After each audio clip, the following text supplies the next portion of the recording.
things up here. And welcome back to your Valley Sports Plug Live. It's Tuesday, April 7th, 2026, and I'm your host, Chris Patrick. Can you tell that Michael Benjamin is not here? Is it obvious? I'm playing the outro video when I'm supposed to be playing the intro video. I start the video late. It's a mess, but I'm happy to be here. We got a slate for you. We're going to break down the Final Four tournament a little bit, the end of it, talk about the Michigan Wolverines winning it all, and the U of A Wildcats coming up just a bit short. We're going to check in on the Arizona Diamondbacks, and they're a bit of a slow start offensively to the season, and some updates with the roster. And then we'll round it out and we'll talk about the Masters tournament coming up this weekend, starting on Thursday. We're very excited for that. But before we get into all that, I have joining me tonight my co-host, VSP Tallman. What's going on, man? What's up, Chris? Well, that's a wrap, guys. Have a good night. That was the outro video. So I guess see you later, right? Oh, wait. Okay. All right. We got it. Too much. Yeah. No, doing good, man. Masters week. This is my type of agenda we have here tonight, outside of talking about U of A sucking ass. But yeah, let's do it. Hell yeah, man. Let's get into it. Maybe we'll just do the show in reverse tonight, and then at the end we'll play the intro, and we'll figure it out. I'm sure that's a great idea. I'm sure we'll get a Stern talking to later. Mike's probably like, these idiots, man. I can't leave them alone for 1 second without them getting it all off the rails. But yeah, let's get to the meat and potatoes. Let's get to the stories we have, and that is, of course, Michigan Wolverines. You know, since we're going backwards, forwards, let's start with no, screw that. On Saturday, we'll start on Saturday. U of A was what am I doing here, Tallman? What am I doing here? You got it. I believe in you. You can do it. Did I share the wrong screen? What is going on? There we go. This was the screen I was trying to share, which shows that the Michigan Wolverines defeated the Arizona Wildcats 91-73, and it was pretty much a blowout throughout the entire game. I watched most of this game, and I was watching with my in-laws, and I told my father-in-law, I was like, they have to cut it within at least 10 by halftime, or this game's over, or this game's absolutely over. And they kind of looked like they were going to. I think they got it within like 5 or 6 at one point, and they had a pretty good run, but then that was it. And Michigan just kind of coasted in the second half. I mean, only outscoring Arizona by 2 points, but they had a comfy 16-point lead at halftime, which basically sealed the deal for them. But Tallman, what did you think of this game, and how much of it did you end up tuning in for?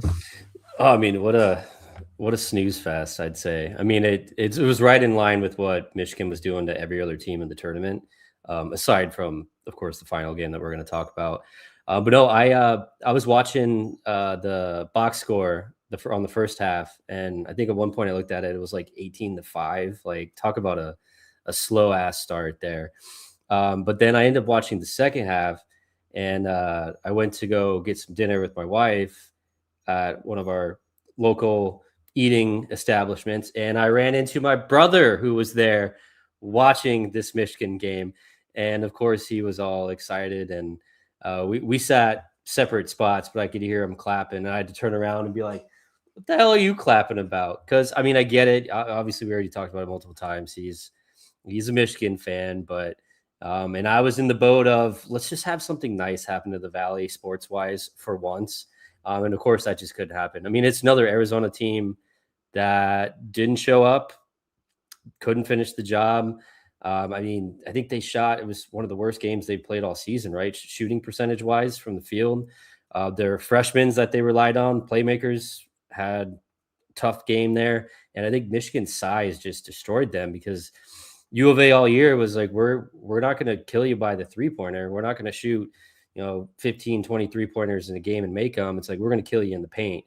But the size, I mean, the one tall ass kid, I turned around to my brother during the game, and I said, did that kid even jump? He was on his tippy toes and he just slammed it in. What was this? I should probably hold on. Let me, the Ade Mara guy. Yeah. Sorry. I had to exit. Yeah.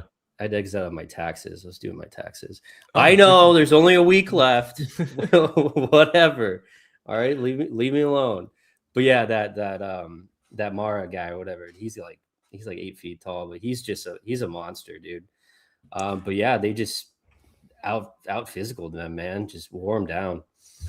Yeah, that was clearly like their game plan to work from the inside out, and it worked. I mean, when you have a 48% field goal percentage to Arizona's 37, they just didn't have an answer for him at all. And I felt like for a little bit there in the first half, they kind of picked up on it and were like Arizona was trying to get it inside more, but then the game plan just was nearly non-existent and just an overall disappointing performance. Because we talked about it last week, how it's like, I find it hard to root for U of A, but Arizona needed something. And I ended up like watching this like compilation of like all like the close but no cigar moments in Arizona sports history, whether it was the Super Bowl with the Cardinals, the World Series with the Diamondbacks in 2023, or 2021 with the Phoenix Suns, just like being so close and coming up short. I know a lot of people had speculated like if the Tommy Lloyd rumblings of him going to UNC had anything to do with it.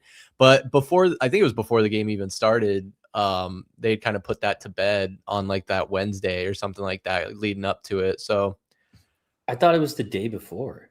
Maybe it was the day before. Maybe it was Friday before. The game was on Saturday. Yeah, it was the day before. Wow. They linked him to that deal, which is good, but that's such an excuse though. I mean, if they would have won that game, no one would have been talking about that. And then all these kids are one and done anyway. No one stays there 4 years, not even 3 years anymore. Why would that even matter if a player is going to be worried about the coach is going to be there next season or not? Because the player is not even going to be there next season. Yeah, that's a great point, honestly. And I'm wondering if like Koa Pete and some of these other guys, if they actually go into the draft, or if they feel like their draft stock might have been hurt. I know like obviously getting to the Final Four, you're still, good team full of good players, but between him, Braden Berries, Jaden Bradley, I mean, I don't know. But good point. Like, it's tough, man. It's tough. You don't want to ever make excuses, and I'm sure they wouldn't make those excuses, but it's things that the fans are going to ask. They're going to look to, I don't want to say grasp at straws, but they're going to look for any like thing to indicate like how did this happen? Why did this happen? Because almost, I don't know if it was just because we are here in Arizona, but like I feel like even nationally, like a lot of people were picking U of A to win it all, and for them to kind of fizzle out like this, it was a bit disappointing to say the least. But that was Arizona, and I can go back to hating them now, and I don't have to be celebrating a national championship. Although I guess based off what we were saying, I would have, but instead it is the Michigan Wolverines. And it's funny you said your brother, and quickly I didn't have to guess which brother you were talking about. I'm sure he was super stoked last night as the Wolverines defeated the UConn Huskies 69-63. And this is definitely one of those games where if you didn't watch it, you would think it was like a good close game, but I guarantee you it was not. Michigan was in control of this game from the tip, and they didn't even play their best basketball. I mean, look at this, dude. 38% shooting for Michigan, 31% for UConn. This was like hard. This is a hard watch. And look, how many blocks okay, Michigan only had 6 blocks. That's surprising. It felt like they had like at least 16. Like they had 20. Maybe because like a lot of them did. turned into fouls. But yeah, it seemed like every time I was looking at the screen, some UConn player was trying to make a terrible layup attempt at the rim and just getting absolutely swatted. But man, watching this game, what did you think? Did you think it was ever close, or did it seem like Michigan had it in the bag from the tip? Yeah, I mean, from the tip though, it was like it seemed like UConn had a little bit of a chance if they were able to. I mean, the only way they had a chance is if they came out the gates hot and smacked them in the mouth and build some type of lead, which it kind of seemed like they were hovering around, a tied game for what seemed like most of the first half until the last 5 minutes, where Michigan got a slight lead going into the half. But I almost feel like UConn choked it, man. Like it felt like because they didn't play a good game at all. UConn didn't. Did you hear my dog bark? I did. No. I assume that was Benjamin. Yeah. No, that was Piper. It was Pipe. Oh man, she wants to go out back. She's probably got to make a little poopy, but we're gonna ignore her. We're gonna persevere. So if she barks again, that's why she's got to go poop. But anyway, but because you look at the UConn stats there on the screen. I mean, it looked like if UConn played one of their better games, they could have beat Michigan, because they got Michigan on a bad night where we didn't see them do that at all this season. I mean, even coming into the tournament, it was okay. I mean, I struggled with it too, doing the bracket. Obviously, I picked Arizona because it's the homer pick, right? But I mean, if you didn't pick Arizona, I mean, probably team you picked was Michigan. They just seemed like the better team. And then even Dan Hurley said it. He said they're the best team in the country. There's no doubt about it. So, and that showed tonight. But you said it looked like a close game. It was a brutal watch, man. That was, and I know I complained about it, and Mike turned to me and he said, it's kids playing basketball. It's always like this in college, which is a very, very good point. It is. Those are definitely kids playing basketball. I mean, a lot of sloppy play, but in the second half, it was Michigan's game. It felt like, and it just didn't feel like UConn ever had a chance. Of course, at the end there, it was a 4-point game. They kind of had that open look from 3 to put it within 1 point, but it didn't look like a good shot. The shot came up short. That would have been a little exciting. I don't remember how much time was left. I think like a minute 20 or something was left. If they would have drained that would have made it a little more interesting. But it just didn't feel like UConn was going to get it done. It just felt like in the second half, it was definitely Michigan's night. Yeah, no, I totally agree. And I mean, with UConn, if they were going to have any chance in this game, they needed their best players to show up. And the dude, Braylon Mullins, who's projected to be a first-round draft pick, didn't show up at all. You see here 4 of 17 from the field, 3 of 10 from 3-point. And this Alex Caravan guy, I think that's the kid who hit the game winner in the Final Four. I could be wrong there. But you shoot a combined 6 of 20 between 2 players from the 3-point line. Like it's not great. That's not going to get it done. And that was kind of the story for UConn, is just kind of bad shot selection and kind of forcing threes, which I guess had kind of been their bread and butter, but in this game certainly wasn't the case. So a tough way for UConn to go out and end their season. I know we were talking about how it would have been their 3rd in 4 years. Or something like that. I had originally thought it was a 3-peat, but we figured out that last year Florida won. So they must have won 2 in a row. What would that be? 22, 23, Florida 24, and now Michigan. Yeah, exactly. It was the first time Dan Hurley lost in the tournament past the Elite Eight. That was the first time he's lost, which is just crazy. I mean, wow. Yeah, it still seems like he doesn't get that much like screen time. Like it still feels like no one talks about UConn. I mean, Dan Hurley definitely gets a bunch of scream time. Dude was an absolute maniac. It's no wonder. I can see, like, if you told me, obviously you would tell me that he's related to Bobby Hurley, and I would not question it for a second. I wouldn't be like, oh, really? Like, even if you didn't tell me his name, I was like, do you think watch a 5-second clip of this guy. Do you think he's related to Bobby Hurley? I'd be like, yeah, they're definitely related. Oh, for sure. But it felt like Bobby at the end, though, was kind of, except when he spoke to the media and said that no one shows up, no one supports them, and whatever, that whole thing a couple months ago.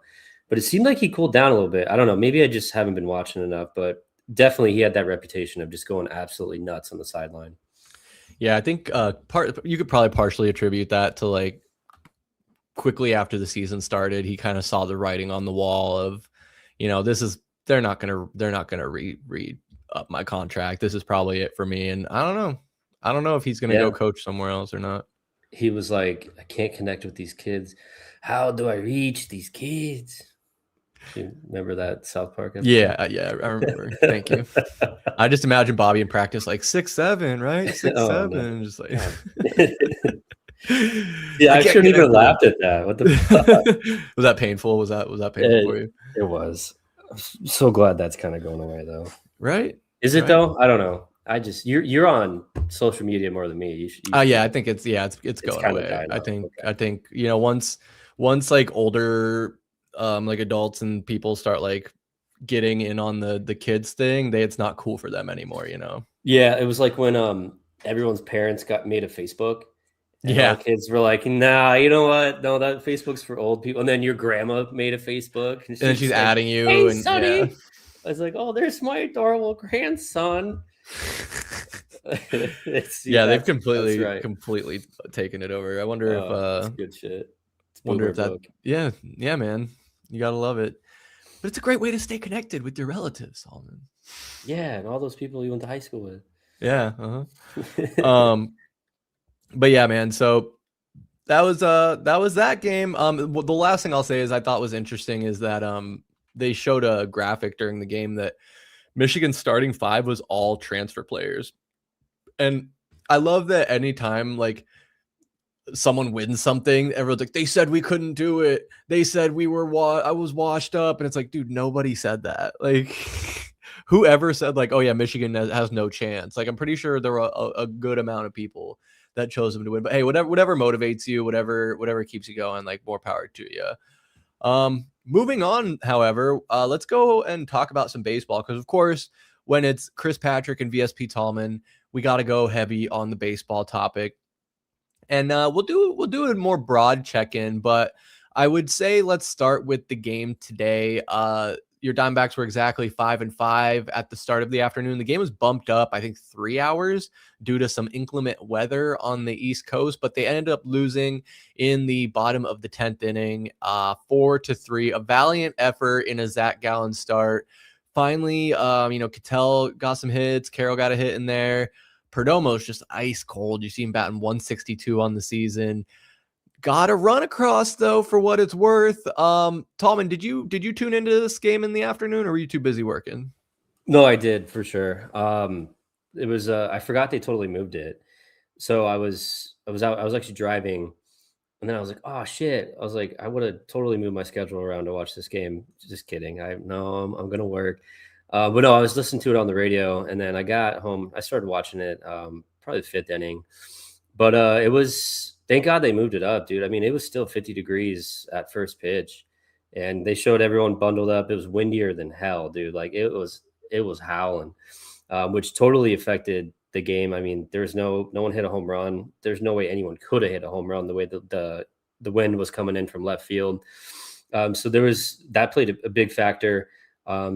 Supposed to happen again tomorrow too, and tomorrow's game got moved up as well. So we'll see how that all shakes out with the Ryan Nelson start. But today, what was interesting, I'm glad I actually, this is something I missed. Didn't get to see it actually with my own eyes, but the ABS came into play. The first runs the Dbacks scored with that ADC. He actually had a third strike called on him. He challenged it. It was overturned because it was a ball. And then the very next pitch, this is with bases loaded, by the way, very next pitch, he rips a single to right field, scores 2 runs, and ties the game. And then you had Nolan Arenado. I mean, you talked about Perdomo being just ice cold. I mean, something with Arenado too, where it seemed like he's just been struggling as well. You saw today, you can see it right there in the stats. He had 2 hits. He had a huge double, scored another run to give us the lead. But I think that the ABS thing is, I'm just so happy they finally did this because, yeah, we talked about how, the human element, old school shit and whatever, sometimes calls go your way, sometimes calls go against you. I mean, this is a perfect example with the ABS. It just totally flip-flops where it's like, okay, now that call without ABS, we wouldn't have made it a game. It would have been 4-0 or 3-0. We would have lost that baseball game. Where this is just, it's incredible that came into play. We were able to overturn it because it was not a strike. And then he capitalized on it. ADC did with scoring those 2 runs. So that was my takeaway. I mean, obviously it's the offensive struggles continue, especially going into extras. It just felt like, even on the broadcast too, they were saying it. Because if you go back to Sunday's game, that last game against the Braves, that went to extra innings. Ketel Marte hit a walk-off double on the first pitch he saw. So it was the bottom of the 10th because we were playing at home. Literally the first pitch, he knocked it in the gap. We scored. He walked it off, won the game. Actually, his first walk-off he's hit since 2017, I think, which I thought that was just an outrageous that type of caliber dude does not have more walk-off hits. But today's game, it was like just a struggle to move that ghost runner. Even over to third, and it just, goddamn, she's barking a lot. I don't know if you hear that. You're fine. But it just felt like it was impossible. Granted, it didn't help. We had the 7, 8, 9 hitters up, but you could just feel it. It was like, if we don't score right here, it's like they're going to beat us in the bottom half of this inning. I already know it. And then, of course, that happens. Paul Sewald just delivered a meatball that a guy they just called up today, the Mets did. Dude just ripped it over Corbin Carroll's head in right field. There you go. You saw it right there. Carroll didn't even try to get it, and the game was over. So you got some decent pitching. I mean, with Zach Gallen, I mean, he left the ball game in a position for this team to win, right? But you need some support, and that's what we've just been lacking. I mean, the 10 games prior to this, 6 of those games we scored 2 or less runs. It's like that's not going to get it done. And then it just screams that today, where we can't score enough when we got somewhat decent pitching aside from what Sewald did, which I'm sure we'll talk about Sewald. But I mean, we're not going to win and make the playoffs or a wild card, struggling this much offensively. Yeah, and I will say, like, not a terrible start from Zach Gallen. I think there is room to be critical with the 4 walks. His command wasn't very, and that could have been due to the wind and the weather. You could maybe chalk it up to that. But I'm getting tired of these pitchers only going 5 innings. I mean, I get with 95 pitches, that's probably a good decision. You don't want to roll them out there over 100 pitches this early in the season. So I'm not putting that on Torrey. But I will say, like, Zach Gallen's gotta clean that stuff up, especially like we talk about, he's in that contract year again. But you are absolutely right as well in that when you have a manageable start like that, he only gives up 1 run through 5. You have to get the run support, and you can't wait until the 8th inning to score your first runs or whatever it was. So it's tough, man. And I get, like, or no, it was 5th inning. It was 5th inning when we scored our 3 runs. I'm lying. But still, like, you gotta show up more. And these guys, I think, have put a lot of pressure on themselves, specifically with Ketel Marte, Corbin Carroll, Geraldo Perdomo. They're like the top of the lineup. They're the leaders in the clubhouse.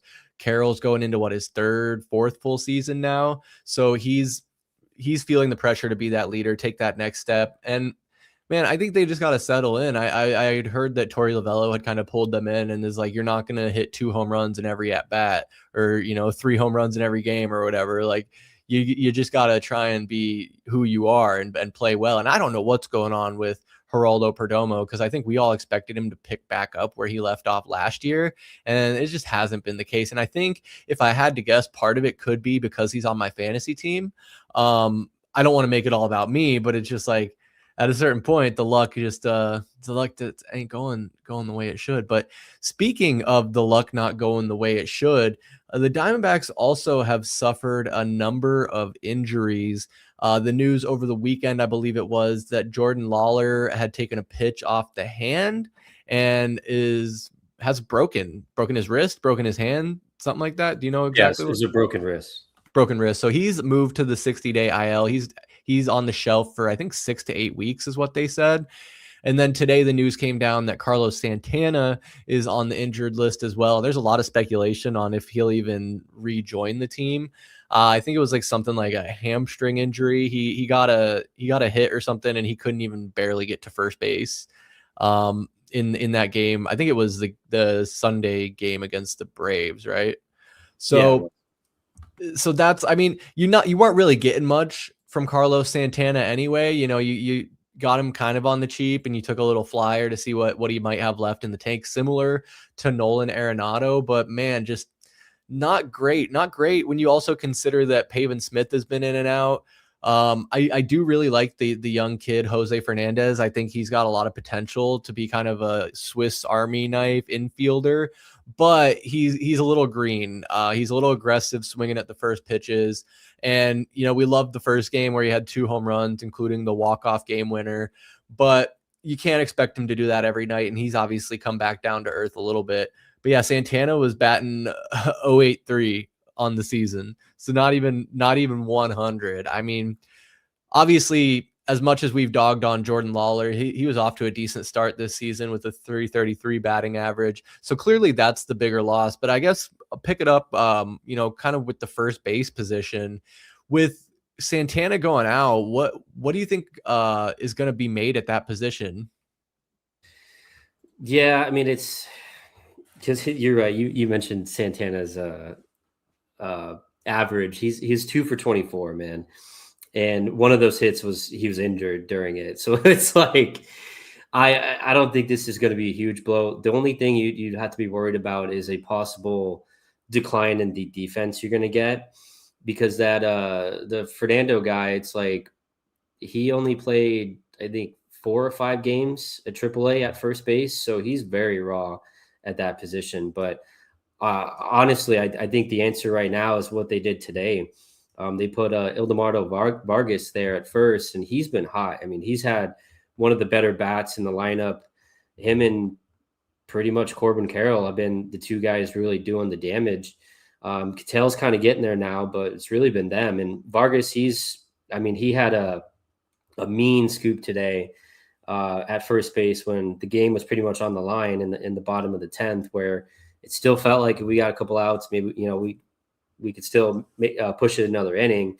And it was a hell of a defensive play. So he's one of those guys. He's got a lot of major league experience. You've seen him up and down with the club in the past, Vargas, that is.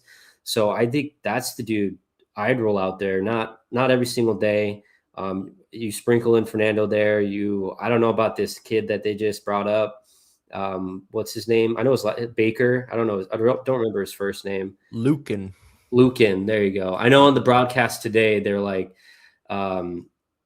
so Lavella must have said it then, if they said it, that the expectation was for Baker to start tomorrow's game at first base. So it seems like it's an open audition right now, dude. I mean, if you're calling up Baker today because you put Santana on the IL, I mean, might as well give him a shot, see who sticks. But my money would be on Vargas. I mean, the rookie kid, you mentioned it. He had an incredible debut. What was it? He was the 7th player since the year 1900 to hit 2 home runs in his MLB debut, which is wild to think, when that 6th player that did it was the Reds rookie, or is it the Guardians? No, it was the Cincinnati Reds. They have a rookie dude. He did it earlier that week.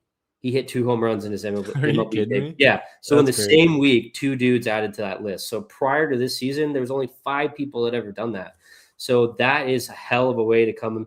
That's a welcome to the show moment right there for sure. So, but I like that kid though too. So he's obviously got he's got the right head on him to where he's not shying away from the biggest stage that is the MLB, where he looks like he's chill. He looks like the moment's not too big for him, and he can actually do it. So he's a hell of a prospect for sure. But I guess let's see what Baker does, man. But I'm leaning towards Vargas. Yeah, Ildemaro Vargas has had a pretty solid start to his season as well.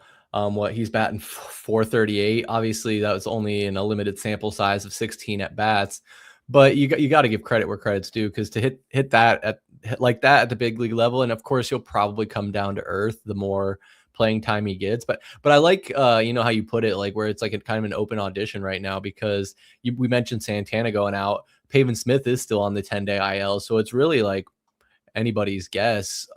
Who started? I think we were just looking at it, but who started on first today? That was Vargas. It was Vargas. Okay. Yeah. He had the sick pick. the sick pick. Yeah, but I mean, hey, maybe help is right around the corner. A few weeks down the road, you get Pavin Smith back. You one of these guys, either Vargas or Fernandez or Lucan, one of these guys, steps up. And Tawa too. Remember Tim Tawa? Yeah. Tawa played first handful of times, so they got options. Yeah. I would not, if anyone's wondering, I would not expect this Lucan Baker kid to come in and be our savior. He's on his career batting .206, 4 home runs, 22 RBIs, and about 160 at bats. So who knows? I mean, he's a big boy. What did you say? He was like 6'3", 250 or something like that. Like, so could have a lot of power, but there's a reason he's 29 years old and mostly in the minor leagues. So I don't blame them for having to do what they have to do for the time being, but we'll see how it shakes out. As far as like the pitching goes, I think there's going to be some interesting conversations to be had with what you do with the starting rotation once Merrill Kelly comes back, which, speaking of right around the corner, it sounds like he's just got one more rehab start to go before he rejoins the team. And so with the way Mike Soroka has been pitching, and then he's pitching well, and then the way Brandon Pfaadt and Ryan Nelson are leaving much to be desired, I think it might depend on how Nelson does tomorrow. I think you said he's getting the start. I think we were kind of talking about it last night, and you were kind of thinking that it's likely that Pfaadt would be the odd man out here, right? Oh yeah, let's not sugarcoat it. I mean, Pfaadt's he just hasn't been the same dude since that 2023 run where, I mean, as a young guy, it was like he exceeded everybody's expectations and he was incredible. I mean, during that run, it was like, and remember we had a 3-man rotation on that run. So he had to pitch a lot, and those are some big ass games. So, but it just hasn't seemed like he's been able to shake the long ball issue. I mean, you've mentioned it so many times, the one blow up inning. I mean, he had the one outing, he pitched 5 innings. He had 4 innings of clean baseball, but one inning he gave up 5-6 runs, where it's just that inevitable collapse always seems to find him. And every time he takes the ball every 5th day, and it's not I don't know if it's just where he's at. I don't know if it's a coaching thing. I don't know if he's in his own head, because he's proven he can do it, and he's proven he could do it on the biggest stage, as I just mentioned, the run and the contribution he had to that World Series team in 23. But you can't make this more complicated than it is. It's Pfaadt. I mean, Ryan Nelson has done it more consistently more recently, because if you go back to last season, Ryan Nelson was basically all we had outside of Zach Gallen picking it up a little bit at the last month of the year. But Ryan Nelson was the mainstay. He took Merrill Kelly's nickname when we shipped Merrill Kelly off to Texas. So obviously anything could change. I mean, I don't know. I didn't look recently on do they expect Kelly back at the end of the month? Is that what it is? Oh shoot. I failed to look that up, but that shouldn't be a surprise to anybody.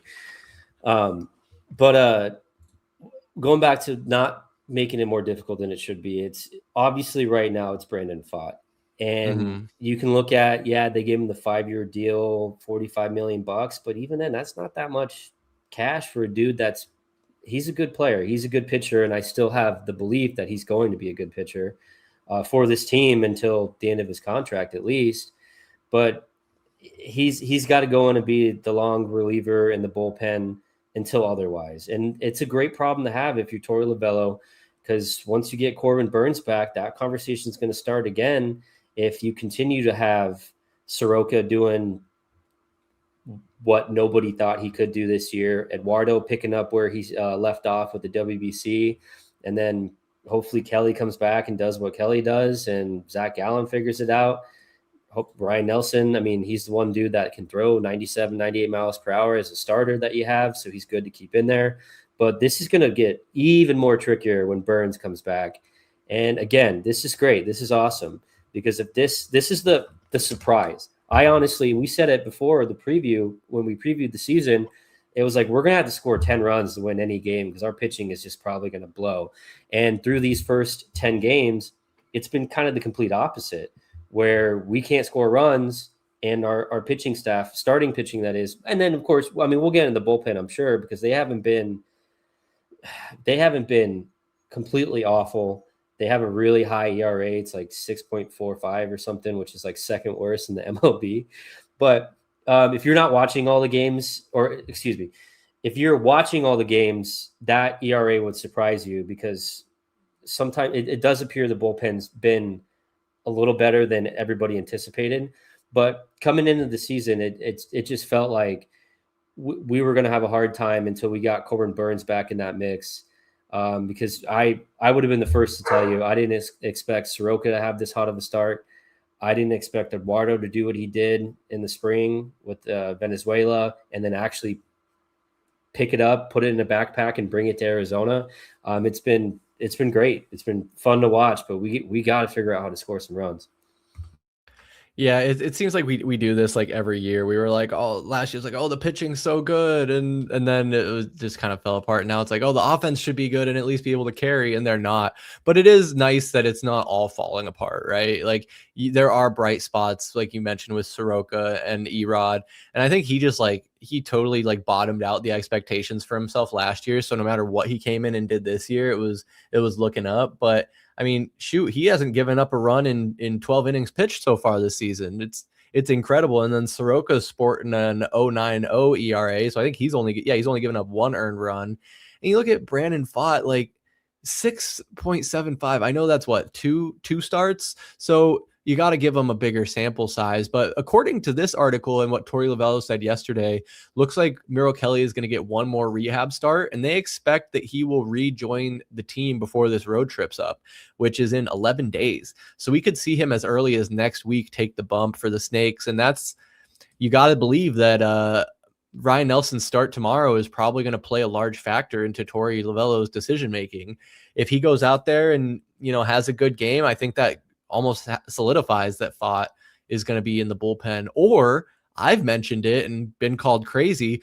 Pfaadt still has a minor league option. If you think that you could send him down there for a few starts to maybe get right, and I know everyone always says that AAA and the league that the Aces are in is a real hitters league, and it's tough and pitchers can get beat up a little bit. But I don't know. Do you toy with that because you have it? So like, if you have it, do you use it? Do you need to use it? I think there's a lot of questions because I'm pretty sure I don't know the full extent of the rules, but I'm pretty sure they could recall him at any time. So if you don't want to have him coming out of the bullpen, if you're not going to have a spot for him, maybe how much of a need is there for a long reliever? It seems like Torey would rather play 4 or 5 guys 1 inning a night instead of go with like give a guy 2 or 3 innings. Now I don't like. Do we have anyone in our bullpen right now that you would consider a long reliever?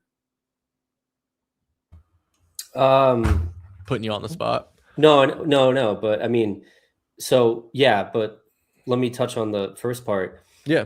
I'd rather, I mean, because you've already said it. It's like all these starters, I think Pfaadt was the only one that went through 6, or no, maybe Eduardo did too. I don't know. But no one's pitched more than 6 innings. It seems like 5 is the magic number, 5 innings.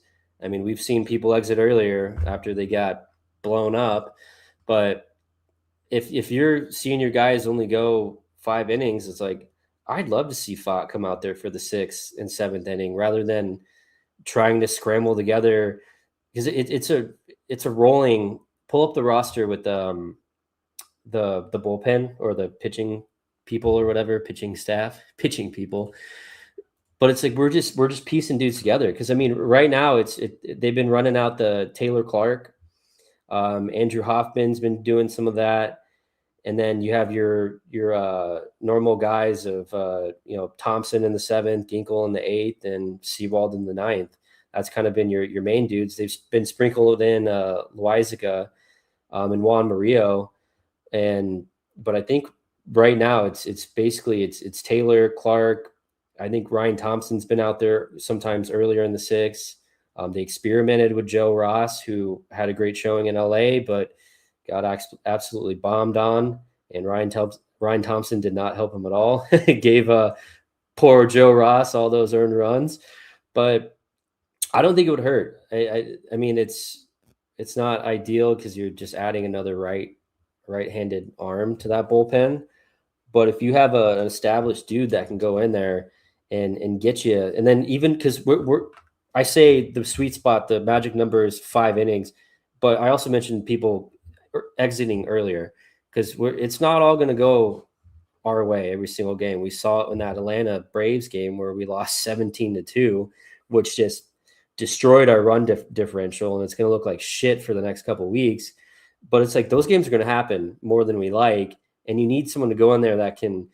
And okay, maybe that it's not going to be 17-2 every game, but maybe someone gives up a 5-run lead, going in the 4th, and they have a high pitch count. It's like you drop in Brandon Pfaadt, he can get you through 3 innings, giving up no runs, gives your offense a chance to get back in the game, make it a ball game again. It's like that's good. That's a good tool to have. So, I I would be okay with it. I think it would benefit the team. It'd benefit the bullpen. Absolutely. I think you might have sold me on this now that I'm thinking about it and asking you that question of if we have a long reliever. If we clearly don't, couldn't hurt. I mean, it's either going to be him or Nelson regardless, I would have to imagine. I think a lot of people were thinking that it would be Soroka, but the way he's starting, you can't take him out of the rotation now. You got to leave him in there. And then again, like you even said, what do you do a few months now down the road when Corbin Burns comes back? So both Nelson and Fott could eventually end up in the bullpen if Soroka keeps it up and keeps playing at this level. Now, nobody knows what's going to happen, but I do think there's a lot of things that are disappointing, like Kevin Ginkel, for example. We thought that we could pencil him in as being the potential closer, and I don't think I would ever trust him in the ninth inning in a safe situation at this point, the way he's pitching. But again, I think we have to breathe a little bit. Baseball is a slow burn. It's very, very early in a young season. There's still like 153 games to play or something like that. So like Tallman says, I'm not going to do what everyone thinks I'm going to do and freak out. I know I'm usually the doomer, especially with the Diamondbacks. I'm impatient. I say every game matters, and it does, but the expectations aren't nearly as high now, nearly 3 years removed from that World Series run after last year's disappointment of not even making the playoffs. In 24, did we even make the playoffs? I don't think we did.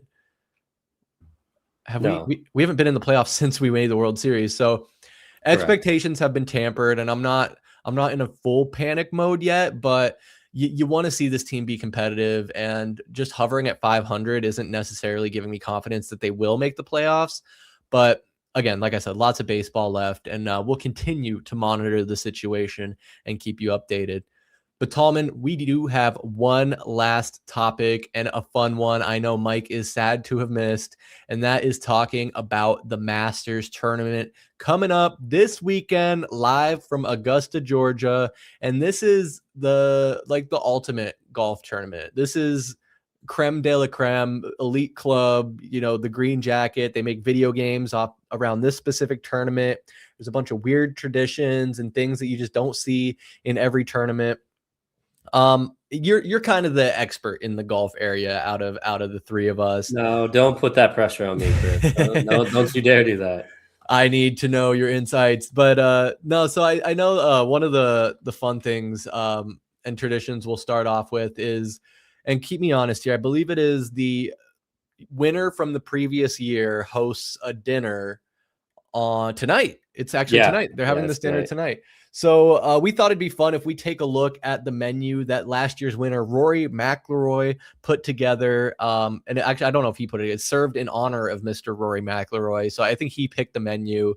And let's take a look here and see if this is a dinner you would enjoy. Can you see that? Can you see that well enough, Tallman? Yeah, it looks good. Okay. So Aside from Rory, but yeah, the menu. Yeah. I could just pull up the menu. I know how you feel about Mr. McIlroy here. I'm just kidding.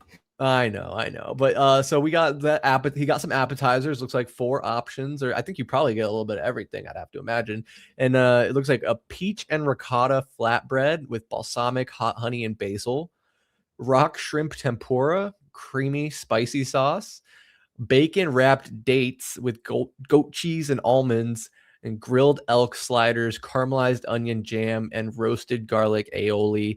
What do you think of the appetizer selection? I think I'd like at least 2 of those options. Yeah, the bacon wrap dates. I don't know. I don't know if I'm a date guy. I'm definitely not. And then, me, I'm not a seafood dude. It's when you're born and raised in the desert, it's hard to like seafood because there's no good seafood here. But the peach freaks me out on the flatbread. So basically what you're learning right now is I'm a picky fucking eater.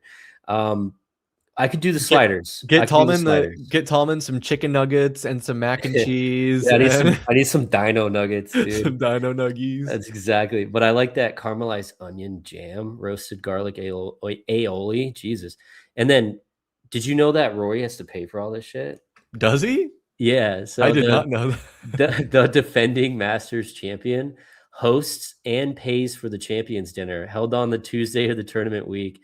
established by Ben Hogan in 1952. This tradition requires the reigning champion to select the menu and cover the cost for all former winners and Augusta National chairman. It's like Ben Hogan, what an asshole. So I assume this is like, it's not, it is probably technically optional, but you'd be a massive asshole if you didn't do it. Tallman, if you had won the Masters, would you just be like, here's 20 Little Caesars pizzas for my Masters? No, my menu would look like Bubba Watson's menu. You have to pull that up after we're done with this. Okay. It's funny. That's you probably seen it. It's the one where he had confetti cake as the dessert. Oh, really? Yeah, it's hilarious. But no, I mean it's not bad. I love the title. Mike wrote the title for the stream, right? He did. It was Rory's filet mignon. I was like, that sounds dirty, Michael. God damn. Yeah, so it looks like Bubba Watson had I love it. Traditional Caesar salad, grilled chicken breast, green beans, mashed potatoes, corn, macaroni and cheese, and confetti cake with vanilla ice cream. So I think you'd probably what I'm talking about. Get down on all that. Yeah, that's good stuff. And then Scotty's was pretty good too. It was all like Texas barbecue shit. So his was good too. That's good to know that it's not all like pinky out, like super posh and like, I don't know. Rory's just some rich douche from Scotland, but we'll break down the rest of the menu here. The first course, yellowfin tuner. What am I doing? Yeah, get some tuna or macer. I need some tuna for Dermo.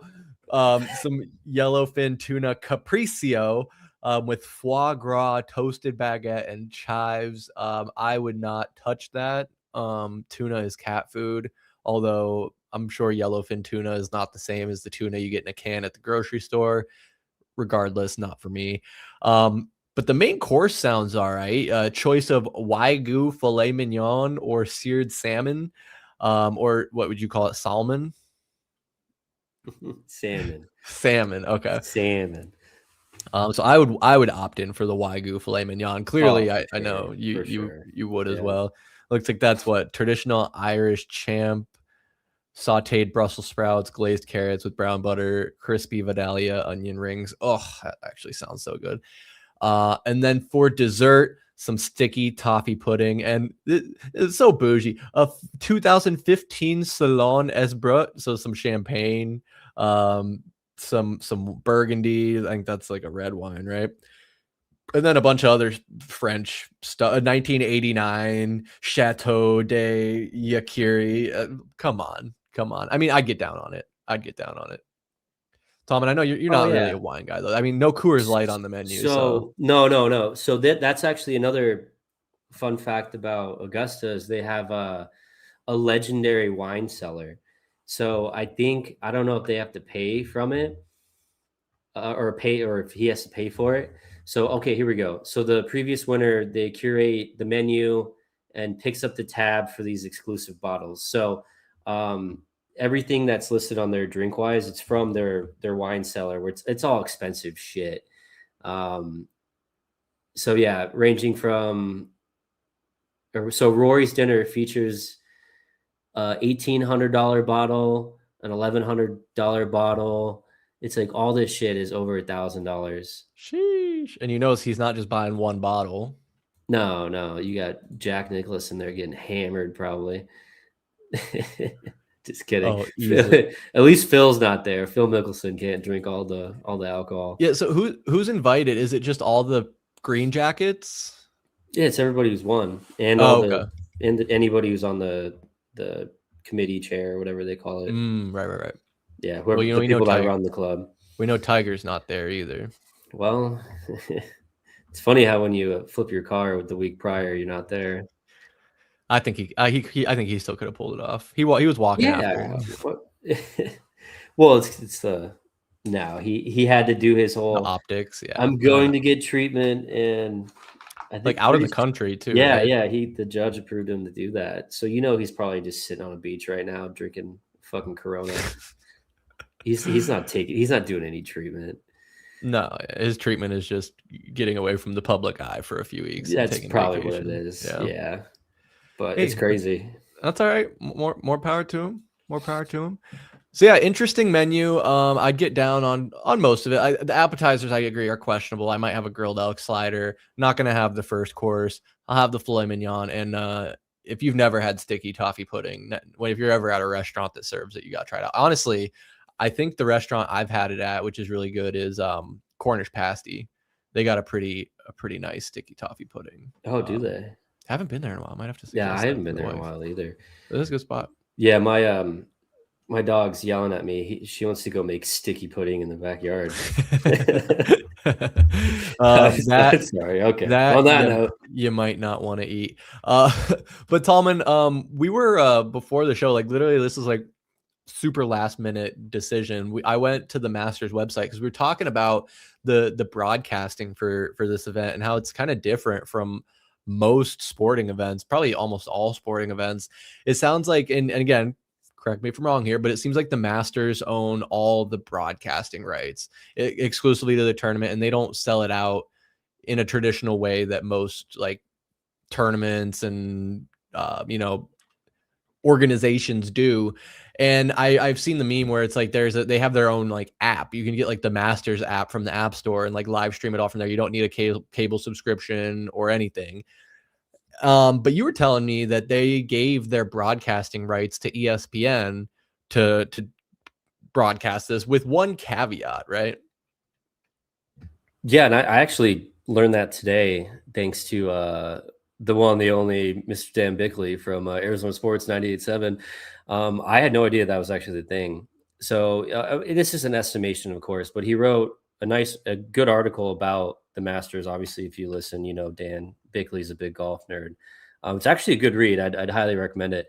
But the guesstimation is that they're leaving upwards of $300 million in media rights on the table because they're allowing ESPN and also CBS to broadcast it. But it's the caveat that you're mentioning is they have total control over the broadcast, including the commercials, where they're limiting the commercial breaks. It's supposedly significantly shorter than the 3 other major championships. So it's crazy. It's unbelievable that nowadays, and he goes on to talk about it, and it's absolutely, he's absolutely right in this article. But nowadays, when you have, college sports, NIL, everything's money, money, money, expand the college football playoffs, talking about expanding March Madness tournament. I mean, NFL wants to add an 18th game. Everything's about money. There's no doubt about it. Literally everything in life is about money. And if you haven't learned that by now, then you're living under a fucking rock. But it's refreshing is the word I should say. When you're looking at something so magical and historical as the Masters, where it's unmatched. It's not the Super Bowl, of course, right? It's not, right? But golf-wise and just the history and the tradition of it, it's incredible. And it's insane that you would think that these people would be like, we have something that's gold right here. We're going to make as much money as we possibly can off of it. And if it's true that they're letting them stream it for free, that's insane. I mean, that's refreshing, right? And then you pull up the menu here too, which I'm sure the tickets to get onto Augusta National, I'm sure they're expensive. Maybe I'll do a search of that while you run through this food menu. Yeah, and I heard there's like a lottery to get Masters tickets. Like they don't just like open it up to the general public like any other tournament. But yeah, I think you really said it best. Like this event being steeped in tradition and staying true to those traditions, including their menu prices, which I'm pretty sure I could be wrong, but I'm pretty sure they've stayed untouched for decades at this point. They have their in the beverages here, they have the Crow's Nest, which is like a proprietary beer that they brew just for the Masters. Like you can only get it here. But yeah, the hallmarks of this event are the egg salad sandwich and the pimento cheese sandwich, each $1.50 each. Now, not a lot goes into that. It's just, egg salad on white bread, pimento cheese on white bread. But even the other items you see here, the barbecue sandwich, Masters Club, chicken salad brioche, classic chicken sandwich, ham and cheese on rye, all just $3. They have a breakfast. Everything there is under $3. The beverages are all pretty affordable. And then you got some snacks. You got cookies, peanuts, chips, moon pies, and Georgia pecan caramel popcorn. So, I mean, it's funny because you got to have a lot of money to probably get tickets to this event. And then once you're inside, you don't have to spend very much money to enjoy some refreshments. But it's again, part of the tradition. And it's great that, you're able to see that because, again, at an event like this, they could charge $20 for a beer if they wanted to, and people would pay it. I mean, anytime I go to the Suns game, I get a tall boy. It's like $17 for a can that I could get for $3 or $4 at the gas station. So at least they have those cheap tacos for you, though, Chris. That's true. Shout out Matt Ishbia. I will always shout out those tacos. They've really taken my heart. I think there's like $2 hot dogs too. Dbacks have a pretty good value menu too, I believe. Yeah, they have the value beer too. Granted, it's like a beer for ants. I could drink 20 of them, but it's like $4. Well, that's the idea. You drink 20 of them for $4. It's what, 80 bucks? I know you're not actually going to drink 20 little beers. Of course not. But yeah, no, I'm a big fan of that. Traditions and all aside, and the broadcasting, like I mentioned, we were looking at the Masters website and saw a tab for Masters Fantasy. Be careful if you Google that, but it seems like it's some type of fantasy sports format where you build a roster. So I thought, and Tallman thought, it would be fun if we did this exercise together. And real quick with you guys, and we call it the VSP fantasy whatever, because I'm still confused. I don't know if we're going up head to head against the entire, like, whoever's doing it. It didn't seem like there was like an option to like invite your friends or start a league. Maybe there is at the end, but so I guess we'll just figure it out together, right? Tallman, what do you think? Yeah, we're all gonna learn together. Yeah. Let's hopefully my Masters fantasy will come true. I think it might. That's it. That's all I had. Yeah. Okay. Perfect. So we see here there's some, and I've not gone through this exercise. We're all going to learn this together. So it looks like we're starting out with naming our roster, and I pre-filled this. We're going to call it VSP roster. Very original, very clever. That's all you got? What do you have another suggestion? Rory's Filet Mignon. All right, so we're going with VSP roster. Okay. All right. No, okay, you're right. All right. No. That's fine. I'm just okay. You're right. I was gonna say we can have fun here. We can have fun here. Yeah. All right, so we'll go next. So it looks like here we have to pick a past champ, and it looks like best finish shows golfers all-time best finishing position at the Masters, helping you pick players with the best chance to win. Oh, I should not have hit skip on that. Wait, can I get that pop up again? Okay, now we're really flying blind. But it looks like we have to pick one player because it's all. Let's see if I can. Hold on. Let me. Here, I got it. You got it. Okay, so it says build your. No, go ahead. Sorry. Go ahead. Well, I still have the pop up on my screen. Oh, nice. Okay. You want me to read the pop up or yeah, the yeah, next? Yeah. Okay, so with the best. So you already read this one. All-time best finishing position at the Masters, helping you pick players with the best chance to win. Next, cuts made. It's right there in the middle. Cuts are made after the first two rounds of the Masters tournament. Thank you for that. We didn't know that. The top 50 players qualify for the final two rounds. Choose a player you think will make the cut. Search and sort. You can search by, we don't need to read that one. Selections. Please make sure to select your 5 players and answer the tiebreaker questions so you can confirm their final selections to finalize your roster. So it looks like from this whole list, we're just picking 5. Oh, we're picking 5 total of past champs? No, we're only 1. Oh, just 1. And then and then we got all these other 7 or 8, 6 categories. 1, 2, 3, 4, 5, 6. So we're picking 1 of each. Okay. What I was going to read is on the main page, it says your ultimate roster weights. Build your fantasy roster by selecting a player from each of 5 categories below. Your score will be determined by their scores to par. Scores will be shown as negative numbers, and the lowest score wins the game. So it's past champs, knowledge, experience, and a green jacket. United States, your pick to rise to the top of the leaderboard. International, first timers wild card. You get it. You get the exercise here. Okay. So past champs, I'm guessing so you probably can't repeat these. So if we choose like Scotty Scheffler, we couldn't also pick him for United States player. That's a good point.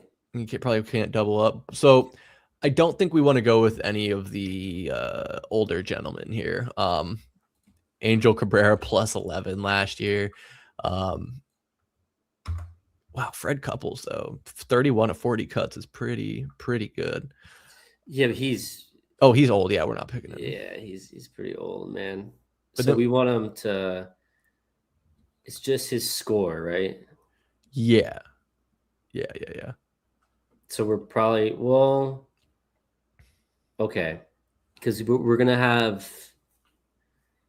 international player is either probably gonna be Rory or John Rahm, right? Yeah, that's a good pick. So they're both past winners. So I think we should go with either Rory or John Rahm with our past winners. Okay, right? I like it. That makes sense because United States will. I mean, obviously, everyone wants to pick Scotty. Naturally. Tournament first timer. I mean, there'll be some good ones to pick from there. All right, so we want to go John Rahm then? Yeah, I'd say so. Okay. So we got tournament first timer. That's going to be tough. No, it's not.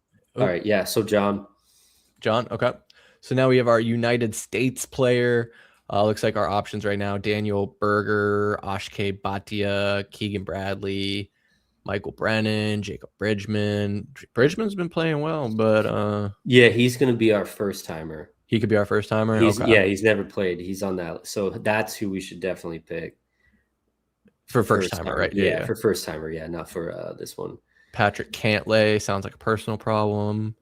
Bryson. Like Bryson. Yeah, I do like Bryson. I could like Bryson. Let's see, Chris Gotterup. Half our team's going to be live players. But I think Bryson could be our wild card pick, though. I'm pretty sure. That's true. Yeah, he could be our wild card pick. Well, I guess anyone could be a wild card pick. Yeah, anybody could be your wild card. Brooks Koepka. Ooh. He's so good last year. Yeah. Right there yet. He just came back to the tour. Ooh, Patrick Reed did pretty good last year. Xander Schauffele, Scotty Scheffler.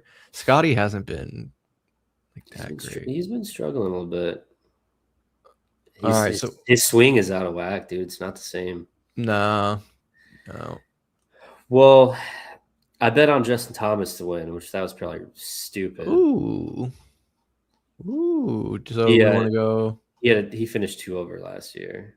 Oh, but he's finished. He's finished in 4th place before. He's never won. Is he American? Yes, he's American. Did I miss him on there? He's towards the bottom. Oh, okay. I don't know. You I kind of forced you into the John Rahm one. So how about you make this choice? Okay.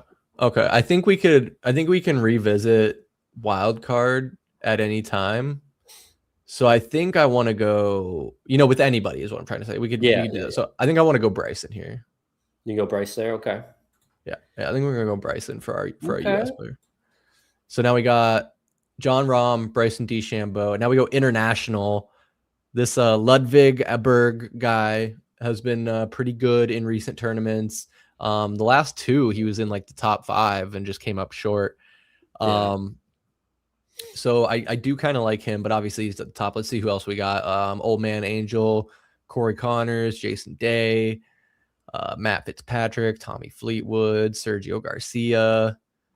Bunch of names I can't pronounce. Casey Jarvis, Justin Rose, Minwoo Lee, Shane Lowry. So here we could go Rory, right? That's what we said we do.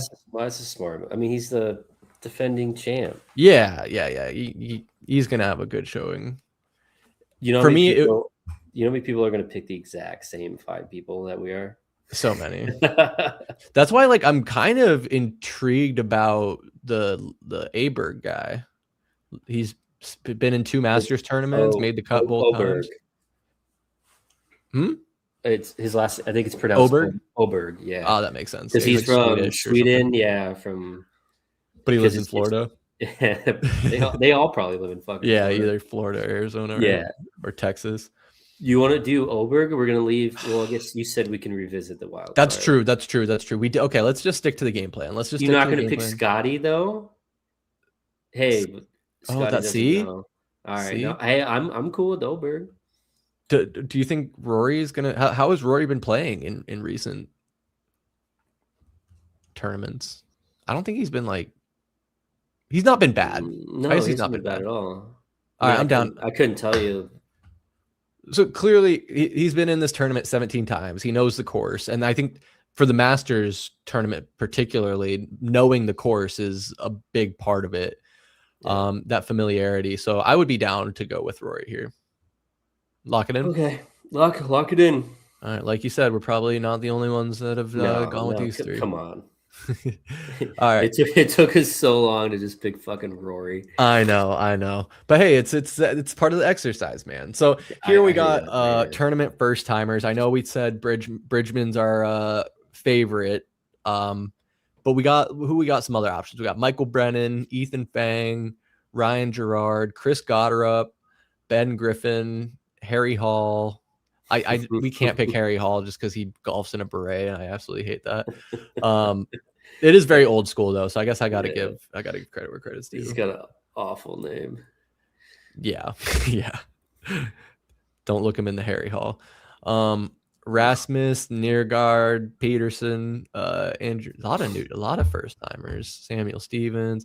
I don't know 80% of these guys, if I'm being honest. Yeah, I mean, 5 of them are amateurs, right?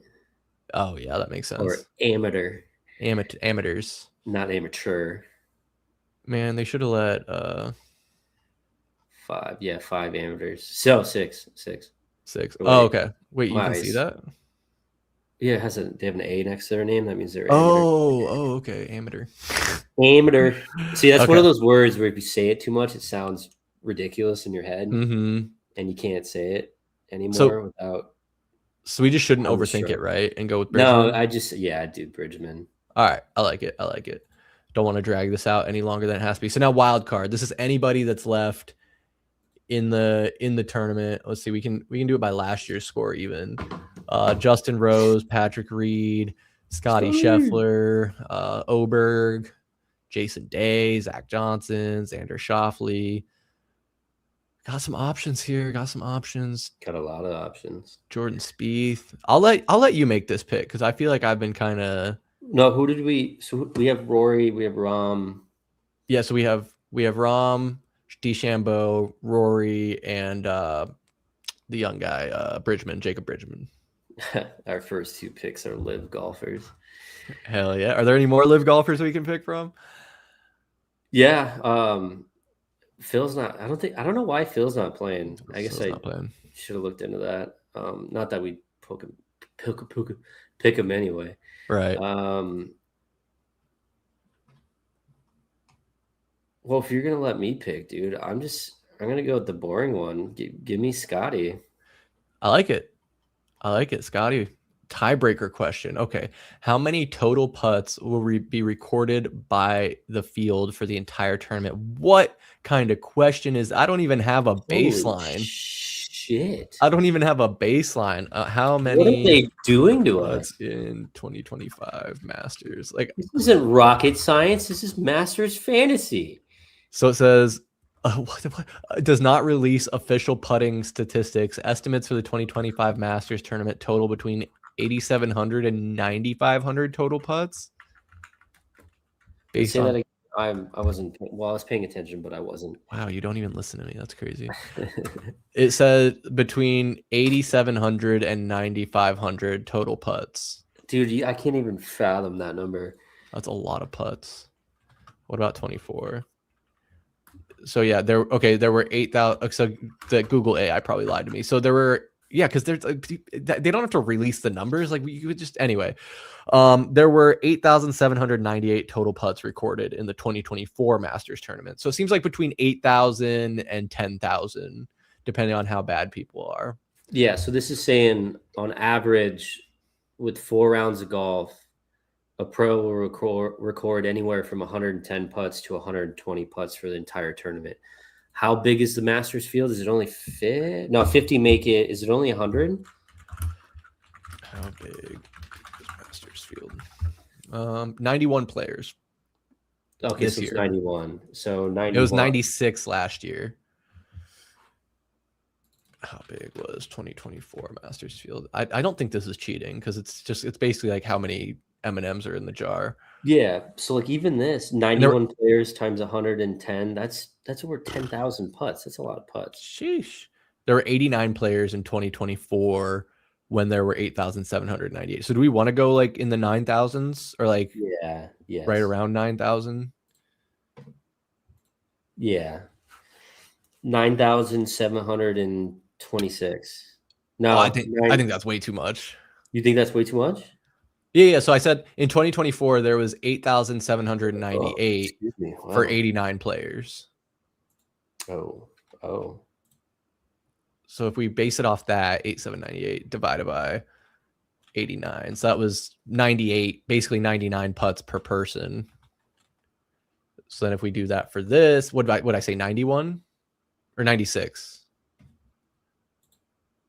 91. There's 91. 91. Yes, 91. So I guess you weren't too crazy actually. That'd be 9,456. Damn. Okay. All right. What'd you say again? 9,700? No, that's too much. That's too much. Would you say 9,100? I feel like we're just naming numbers now. We're just listing off numbers. Isn't this the best podcast you've ever listened to? Yeah. All right. 9,000 minutes have been insufferable. All right. Let's do 9,142 in honor of Michael Benjamin. The 42 is. There you go. I like that. All right. I like that. Perfect. All right. Now let's review VSP roster. John Rahm, Bryson, Rory. You love that I signed up as Michael and he's not even here. Did you? All right, so we're gonna submit. Ready to start a league. So oh no! I'll join a league later. Okay. I'll join a league later. Maybe. All right. Maybe we'll just have to do this individually or something. We'll figure it out. Maybe we'll invite. I wonder. I'll see if I can put it in I'll see if Mike or I can put it in the description, and I can invite. We'll invite our fans here to join us in our Masters League if you choose. That sounds like a good idea, right? Yeah, that's a really good idea. That was fun. That was different, right? That was different. But Tallman, before we get out of here, I know we're kind of dragging it out now, but we each have to pick. You kind of already said it, but you got to pick who you think is going to win the 2026 Masters. Ooh. Yeah, because you said who you bet on. Yeah. I don't know why. I just felt like, well, Justin Thomas, he's got to be one of my more favorite players. It's hard to say that you have a favorite golfer. I kind of feel like I have there's like a cloud in my head where some golfers go up there and they're just like my favorite. I don't have like a clear cut one. So I don't know. Justin's one of those dudes. Man, he can get going, and he likes to shine when the lights are bright. So, and he's never won one of these. So I think I feel like this might be his year. So I'll fuck it. I'll do it. I'll say Justin Thomas, and he'll proceed to shoot 7 over on Thursday. Yeah, I mean, you never know, man. You must have gotten pretty good odds on that because I'm looking. That's why I bet on him. I'm looking at the FanDuel Sportsbook odds, and he was pretty far down here. We're currently sitting at plus 7,000.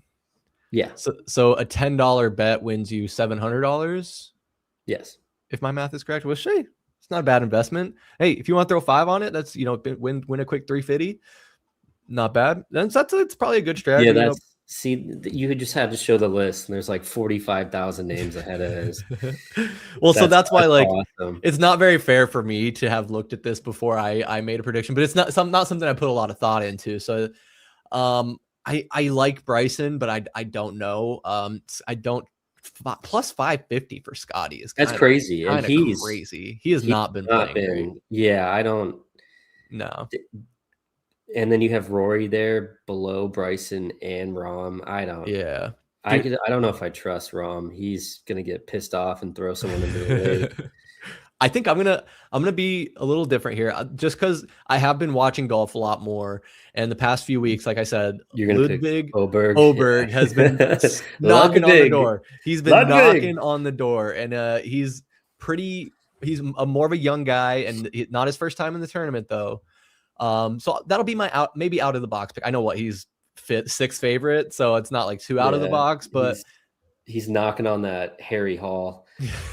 Jesus Christ. All right. That means it's a good time. It's a good time for us to wrap up here. But Tallman, it's been fun, man. You got any final thoughts for the people heading into Masters weekend? No, yeah. Just looking forward to it. We're gonna have our little Masters party here Sunday to watch Justin Thomas win, right? We're gonna drink girly, fruity drinks. Yes, some azaleas, baby. Yeah, there you go. Maybe some. No, we're not doing pimento. I'll bring the pimento cheese sandwich. Don't do it. Just all I got is just a reminder to you to make sure you play the intro so that Mike he won't have shit to say, because technically you played them both, right? So you didn't play the outro twice, so make sure you play. I'm just kidding. But this has been fun.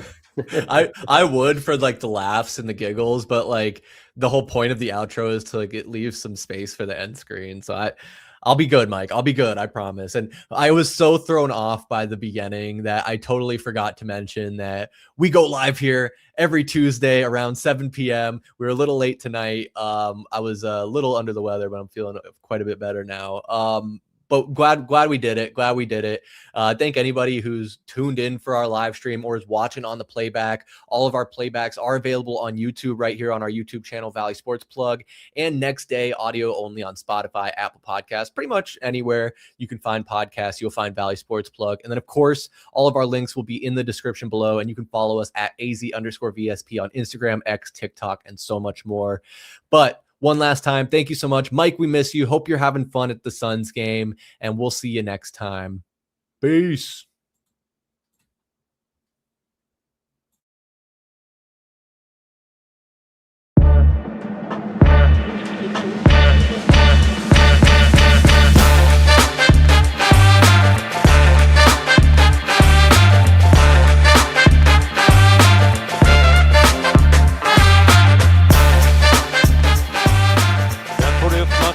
Things up here, and for one last time, this is Al McCoy saying thanks for being there, thanks for being with us tonight, and from the Footprint Center here in downtown Phoenix, we'll just say so long for now.